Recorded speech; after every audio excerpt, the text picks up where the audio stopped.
Você vê aquilo brotado, né? E aquilo dá certo. Tu vê que dá certo, né? São Paulo tem a mesma coisa. Eu vejo e o pior é que isso não muda mais. Eu tava vendo o seguinte, isso eu já tava fora, mas essa que só comentou de Venâncio. Eu até tenho da 0 Hora, eu coleciono tudo. Eu tava vendo que tem o Marcelo Barbosa, que é o colecionador, mas eu, até que uma hora dessa eu já encontrei ele. Agora na Série C, ele tá em Joinville.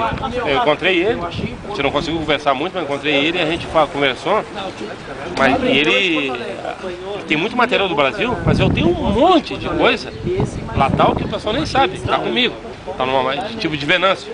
Aquela guerra que deu. Então, aquela guerra de Venâncio, eu nunca me esqueço que depois, um jogo depois daquele, me aparece um cara com um boneco do Brasil representando aquele Um Dia de Fúria do filme.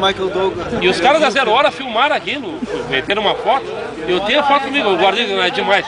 Os caras colocaram, olha só, depois do jogo, com toda a batalha, né? O pessoal, pô, deu uma guerra aqui, né? E os caras estão fazendo graça.